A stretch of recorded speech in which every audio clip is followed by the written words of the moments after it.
Bienvenue dans l'émission Saveurs divines. Cette bonne nouvelle du royaume sera prêchée dans le monde entier pour servir de témoignage à toutes les nations. Alors viendra la fin.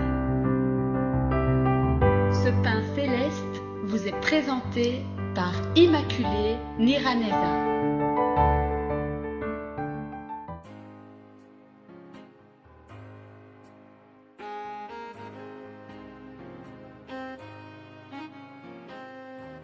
Je vous salue très chers amis à l'écoute de l'émission Saveurs divines. Que le nom de l'Éternel soit loué. Je le remercie parce que ce matin, je peux encore une fois ouvrir ma bouche et célébrer la bonté de l'Éternel avec vous. J'espère que vous allez bien là où vous êtes. J'espère que vraiment ces messages et ces paroles que nous partageons vous édifient. En tout cas, de mon côté, je suis édifiée. Avant de vous partager quoi que ce soit, je prie que ça me parle moi-même avant de vous le donner. Alors ce matin, vraiment, je remercie le Seigneur pour ce qu'il a mis dans mon cœur, pour ce que nous allons partager. Je prie que toi qui m'écoutes, que tu sois en bonne santé physique et spirituelle et que ces paroles que nous allons partager puissent vraiment te faire grandir dans le cheminement avec le Seigneur. Alléluia. Aujourd'hui, mon titre c'est « Ayons du zèle et non la paresse ». Ayons du zèle et non la paresse. Comme vous le savez, depuis la semaine dernière, nous avons partagé autour de l'épître de Paul aux Romains et nous sommes dans le chapitre 12. Le chapitre 12 au verset 11 exhorte ses amis à avoir du zèle et non la paresse. Ce matin, je vais parler de deux personnages qui avaient du zèle. Le prophète Ésaïe avait du zèle pour le salut d'Israël. Alors, lisons dans Ésaïe 62, au premier verset où il dit « Pour l'amour de Sion, je ne me tairai point. Pour l'amour de Jérusalem, je ne prendrai point de repos, jusqu'à ce que son salut paraisse comme l'aurore et sa délivrance comme un flambeau qui s'allume. Alors les nations verront ton salut et tous les rois ta gloire, et l'on t'appellera d'un nom nouveau que la bouche de l'Éternel déterminera. Alléluia. Tu seras une couronne éclatante dans la main de l'Éternel, un turban royal dans la main de ton Dieu. On ne te nommera plus délaissé. On ne nommera plus ta terre désolation, mais on t'appellera mon plaisir en elle, et on appellera ta terre épouse, car l'Éternel met son plaisir en toi, et ta terre aura un époux. Voilà, chers amis, ça, ce sont des paroles que le prophète Ésaïe a prononcées.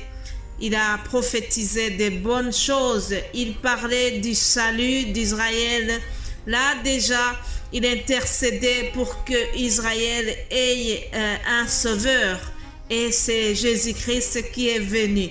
Mais il a intercédé avec beaucoup de zèle. Le prophète Ésaïe avait annoncé la venue du Christ plusieurs années auparavant. Mais les gens ne croyaient pas à cela. Mais il l'avait déjà prédit. Dans le chapitre 61, lorsqu'il dit « L'Esprit du Seigneur, l'Éternel est sur moi, car l'Éternel m'a oint pour porter de bonnes nouvelles aux malheureux.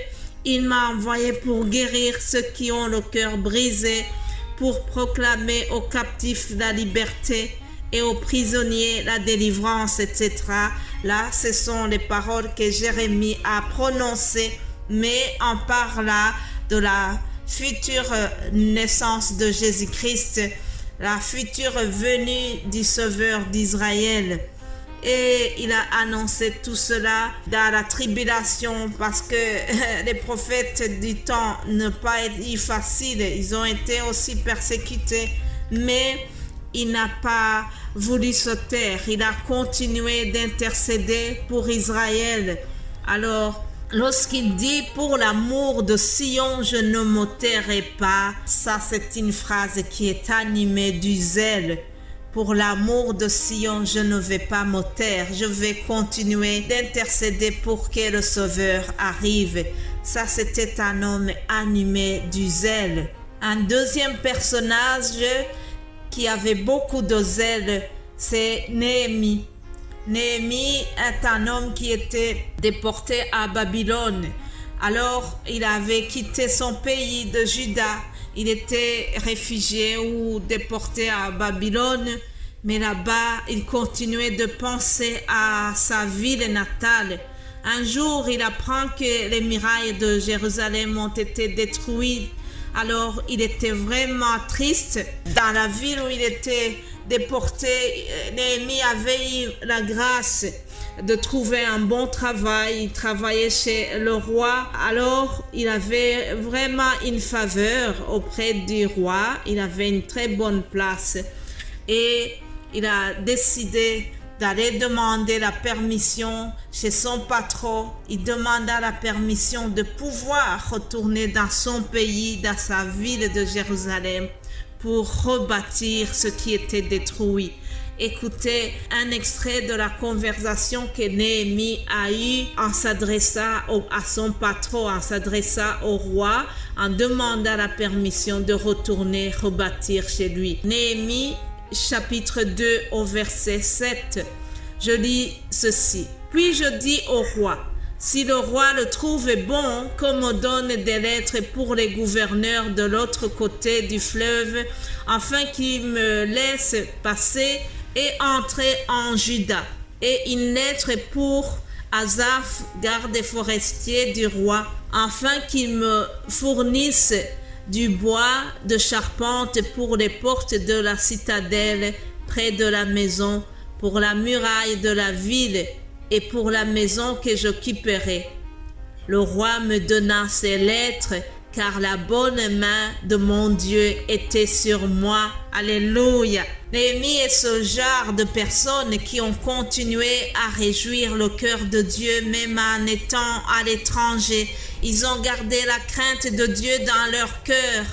Alors, le Seigneur aussi était vraiment très content de lui. Il était content de lui, tout comme il était content de Daniel à Babylone. Alors, comme il avait vu la crainte de Dieu qui caractérisait ces hommes, Dieu aussi leur a donné une faveur spéciale. La main de Dieu, la bonne main de Dieu est restée sur Néhémie. Alors, le roi lui a donné la permission d'aller rebâtir comme il le voulait. Mais bien-aimés de Dieu, lorsque nous servons le Seigneur, il y a toujours des opposants, il y a toujours le diable qui est jaloux de ce que nous faisons. Même si Néhémie était zélé, même s'il était déterminé, il y avait des opposants sur son projet de construction. Ces opposants, nous les voyons dans le chapitre 4. C'est notamment Sanballat qui était opposé, qui décourageait Jérémie et ses amis. Il y avait aussi Tobija qui était opposé au projet de construction. Ils essayaient de décourager Néhémie et ses amis.